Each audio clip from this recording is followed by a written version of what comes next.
Ferdy Sambo batal mendapatkan hukuman mati atas kasus pembunuhan Brigadir J alias Yosua Huta Barat. Mahkamah Agung dalam kurung MA mengubah vonis terhadap Ferdy Sambo menjadi hukuman penjara seumur hidup. Putusan tersebut tertuang dalam kasasi MA pada Selasa 9 Agustus 2023. Menjatuhkan hukuman yakni penjara seumur hidup, seperti itu bunyi putusan kasasi yang disampaikan kemarin sore. Tak hanya Ferdy Sambo, putusan kasasi tersebut juga mengubah vonis hukuman pada terpidana lain, yakni Putri Chandrawati, Kuat Maruf, dan Ricky Rizal. Mereka semua mendapat potongan hukuman dalam putusan kasasi yang dikeluarkan MA. Berikut perinciannya. 1. Ferdy Sambo, hukuman mati jadi bui seumur hidup. 2. Putri Chandrawati 20 tahun bui jadi 10 tahun bui. 3.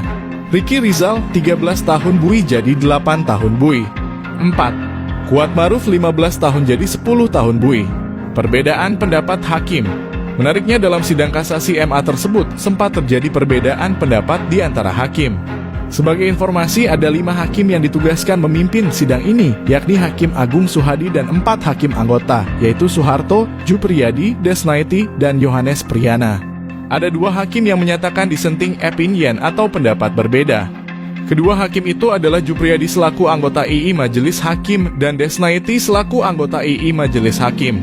Baik Jupriyadi dan Desnaiti menginginkan Ferdy Sambo tetap dihukum mati seperti vonis di tingkat pengadilan negeri.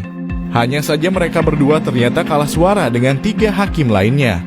Tadi yang melakukan dissenting opinion dalam perkara Ferdy Sambo ada 2 orang, yaitu anggota Majelis II Jupriyadi dan anggota Majelis I3 Desnaiti, kata Kepala Biro Hukum dan Humas MA Sobandi dalam konferensi pers Selasa 8/8/2023 sore, dikutip dari tribunjakarta.com.